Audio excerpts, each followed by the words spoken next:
আর বন্ধুরা, আজ বাড়িতে বিরিয়ানি রান্না হচ্ছে। এই দেখি ওটা দেখি, মশলাগুলো দেখাও।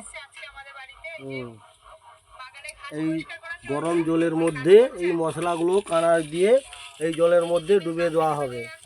এই দিয়ে এইভাবে পুটলিটা দেওয়া হবে, ঢাকা দেওয়া হবে। এই চালগুলো ভিজানো আছে, এই দেখো চালগুলো ভিজানো আছে। এবার চালগুলো হাঁড়ির মধ্যে দিয়ে দাও। হ্যাঁ, ঠিক আছে। এই দেখো এইগুলো সব, এই মশলা সব রেডি হচ্ছে। আদা, রসুন, পেঁয়াজ, এই বিরিয়ানির এই মশলা ভাজা হয়ে রাখা হয়েছে। এইগুলো শিলে একটু বাটা হবে, ঠিক আছে। এই মশলাগুলো বাটা চলছে। ভাজা ছিল, কড়াইতে করে ভাজা ছিল, সেটা ভিডিও করতে পারিনি। মোটামুটি এই এখন গুঁড়ো করা চলছে। আবার এইগুলো একটু বাটা হবে। এই আলু ছাড়ানো চলছে, দেখুন। এই আলুগুলো সিদ্ধ করা হচ্ছে। আলুগুলো সিদ্ধ হয়ে যাও, তারপরে আবার দেখাবো। এই মাংসগুলো দেখো, এই লেগ পিস আছে। এই মাংসগুলো ওই গোটা গোটা মশলা দু একটা দেওয়া হয়েছে। আজকে দুপুরের মেনু বিরিয়ানি, তাই বিরিয়ানি রান্না হচ্ছে। এই মাংসগুলো ভালোভাবে একটু মশলা টশলা দিয়ে মাখানো হয়ে আছে। এই আদা রসুন এই যে বাটছে, ঠিক আছে। আলু এই সিদ্ধ হয়ে গেছে, এই ভাব উঠছে। এইবারে দেখো ব্রেস্তা ভাজা হচ্ছে। হ্যাঁ, আমার মেয়ে কিন্তু রান্না করছে। আমার মেয়ে কিন্তু মোটামুটি খুব সুন্দর রান্না করে। তো আমি ভিডিও করি, তো আমার মেয়ে আমার প্রচুর হেল্প করে, রান্না করে, খুব সুন্দর রান্না করে। এই ভাতগুলো আগে দেখানোর ঠিক ছিল, তো যাই হোক, এই ভাতগুলো এই ঢালা হয়ে গেছে ঠান্ডার জন্য। এই জলে যেই পুটলিটা দেওয়া ছিল ওই মশলা দিয়ে, ওই পুটলিটা বের করো, পুটলিটা ওই দেখো, এই মশলাগুলো দেওয়া ছিল। তো এই মশলাগুলো তুলে ফেলে দেবো, ঠিক আছে। এই ব্রেস্তাগুলো দেখো এই ভাজা হয়ে গেছে, এই সব তুলে নিচ্ছে আমার মেয়ে, ঠিক আছে। এর মা মেয়ে পুরে আজকে রান্না করছে। মোটামুটি কি করে দেখা যাক, আজকের দুপুরে খাওয়ার পরে বোঝা যাবে। এবার আলুগুলো ভাজছে। এবার আলুগুলো খুব সুন্দর করে ভেজে নাও। আলুগুলো এবার ভাজা হচ্ছে, দেখো আলুগুলো লাল হয়ে ভাজা হয়ে গেছে। এবার আলুগুলো সব তুলে নেওয়া হবে।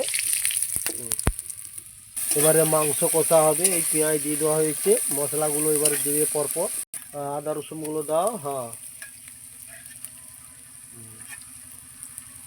হলুদ গুঁড়ো, লঙ্কা গুঁড়ো সব দিয়ে দেখো খুব সুন্দর করে ভেজে নাও। কষা হবে মাংসটাকে এভাবে। এর মধ্যে টমাটোগুলো দেওয়া হয়ে গেছে। এবারে মশলা জল একটু দিয়ে, এবারে মাংসটা দেওয়া হচ্ছে। মশলাটা সুন্দরভাবে মাখানো হয়ে মাংসটা কষা চলছে। এই লেগ পিসটা তোমার ভাই খাবে, ঠিক আছে। লেগ পিসটা দেখি, হ্যাঁ সুন্দর। হ্যাঁ, ঠিক আছে, ঠিক আছে, ঠিক আছে। মশলা জল একটু দিয়ে, হ্যাঁ এই একটু নাড়িয়ে একটু ঢাকনাটা দিয়ে দিয়ে দেওয়া হবে এইভাবে। হ্যাঁ, ঢাকনাটা দিয়ে দাও। হ্যাঁ, ঠিক আছে। ওখানে মাংস কষা চলছে। এবারে দুধের মধ্যে এটা কি দিচ্ছ? গোলাপ জল 2 চাপা দেওয়া হলো। কেওড়া জল 2 চাপা। মিঠা আতর 2-3 থোপা দিয়ে দাও। সেন্টটা একটু দিয়ে দাও, সেন্টটা কম করে দাও। এটা তো দোকান নয় যে বাবা, এ তো বাড়ির খাবার, কোনো সমস্যা নেই। দোকান তো নয় যে দোকানে বিক্রি হবে, এ তো বাড়ি নিজেরাই খাবো। কেশর দিয়ে দাও, কেশর। হ্যাঁ, আর 2-4 দানা কেশর দিয়ে দাও। গাই ছাপ, এবারে গাই ছাপ দিয়ে দিয়ে এবার হালকা করে গুলিয়ে নেবে। বাহ, সুন্দর সুন্দর কালার হয়েছে, বাহ, ঠিক আছে। সামনে ব্রেস্তা রাখা আছে, সমস্ত জিনিস রেডি হয়ে যাচ্ছে। মাংসটা কষা হয়ে গেলেই এবারে, বাবু বিরিয়ানি তো রান্না হচ্ছে রে বাবু। তাও লেগ পিস তো একটা আছে, কে খাবে? আমি খাবো। দো, সেন্টটা খুব উঠছে সত্যি। ও, দমকা খাবো তাহলে। আমার ছেলেও খুব খুশি, বাড়িতে বিরিয়ানি হচ্ছে তো। এই দেখো আমার ছেলে কিভাবে মজা লুটছে বিরিয়ানি খাবে বলে। হ্যাঁ, তাই নাকি রে? হ্যাঁ, বাহ বাহ, খুব মজা নিচ্ছে। দেখো কিভাবে, দেখো দেখো দেখো, বিরিয়ানি খাবে বলে মজা নিচ্ছে খুব। বাহ, এই দেখো বন্ধুরা, মাংসটা একদম সুন্দরভাবে কষা হয়ে গেছে। এই লেগ পিসটা দেখো, আমার এই ছেলে লেগ পিস দেখে খুব মজা নিচ্ছে, ও খাবে বলে। আমি বলছি একটু থাম বাবু, থাম, রান্নাটা হয়ে যাক, খাবি। এবারে এই ঘি দিয়ে মাখানো হচ্ছে এর মধ্যে এইভাবে, মানে এবারে রেডি।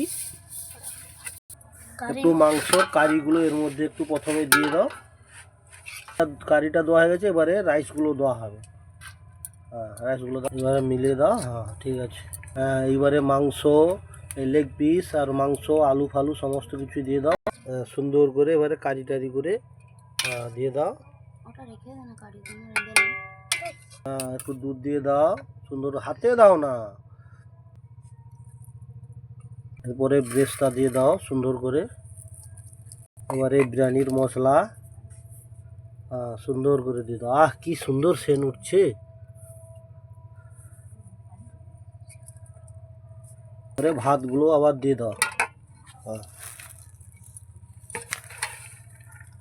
এইভাবে এবার আবার সমস্ত কিছু মশলা দিয়ে দাও একইভাবে সমস্ত কিছু দিয়ে দাও। শুধু চিকেন আলুগুলো তো ভিতরে রয়ে গেছে, দেওয়া হয়ে গেছে। এবার কারি ফারি সমস্ত কিছু দিয়ে দাও, মশলা গরম মানে ওই বিরিয়ানির মশলা, ঘিটা দিয়ে দাও এবারে একটু। কেন তো আমাদের দোকানের রান্না নয়, ঘরোয়া রান্না যাকে বলে, হালকা কম হলেও চলবে, না হলে বেশি দিলে মুখ মানে জাবড়ে যাবে। এবার হয়ে গেছে, এবার ঢাকনা দিয়ে দাও। সুন্দরভাবে এবারে দমের জন্য এবার পুতো চাপিয়ে এটা যাতে ভাপ না বেরিয়ে যায়, যার ফলে এটা উনুনের মধ্যে দেওয়া হলো। আঁচটা ঠিক আছে তো? ঠিক আছে, আগুনটা ঠিক আছে। 10 মিনিট পরে আমি চান করে এসেছি, 10 মিনিট পরে বন্ধুরা আপনাদের দেখাবো। ঠিক আছে বন্ধুরা, আমরা চলে এসেছি। এইবারে হান্ডিটা নামাবো। দেখি এটা খুলো দেখি। বাহ কি সুন্দর সেন্ট উঠছে, বাহ। ওখানে কিন্তু খাওয়ার জন্য জায়গা সমস্ত রেডি হয়ে গেছে। ঠিক আছে। এই স্লাইডটা কিন্তু শশাটা আনা হয়েছে নি মনে নেই, তো যাই হোক এইটা দিয়ে আজকের কাজ চালিয়ে নিতে হবে। তো বাড়ির রান্না, কোনো সমস্যা নেই। ঢালো, এর মধ্যে ঢালো না, কোনো সমস্যা নেই। এই দেখো আমার ছেলে বিরিয়ানি নিয়ে আসছে, এই দেখো সুন্দর করে। দেখো এই দেখো ভাত বাড়ছে, অনেক বিরিয়ানি বাড়ছে, এই দেখো। এবার সবাই একটু খেতে বসেছি। তো এই দেখো খেতে বসেছি, আমার মেয়েও খেতে বসেছে, সবাই। এই বাবু, তোর লেগ পিসটা কে বলো কেমন হয়েছে? টেস্ট করছিস কেমন হয়েছে বল। খুব সুন্দর, তাই তো? আচ্ছা ঠিক আছে, এবার আমি টেস্ট করি। কি গো তুমি তুমি তুমি একটু টেস্ট করছো? কি গো সোমা, তুমি তো তোমার মেয়ের রান্না খাচ্ছ, দেখো একটু মুখটা তাকাও, একটু দেখাও কেমন হয়েছে বলবে। কেমন হয়েছে বলো। মেয়ে রান্না করেছে, ঠিক আছে, ভালো হয়েছে। আরে আমি একটু টেস্ট করে দেখি আমার মেয়ে রান্না করছে। আঙুলটা কাম কর। সত্যি খুব সুন্দর রান্না করেছে। তো আমার মেয়ে বলে নয়। মাংসটা একটু দেখি, ভালো হয়েছে। তো মোটামুটি সবাই একটু লাইক শেয়ার কমেন্ট করবেন, একটু সাবস্ক্রাইব করবেন, সাপোর্ট করবেন। আমার ইউটিউব চ্যানেল মহাদেব বাগ খোলা আছে। তো আজকের মতো এখানে শেষ করছি।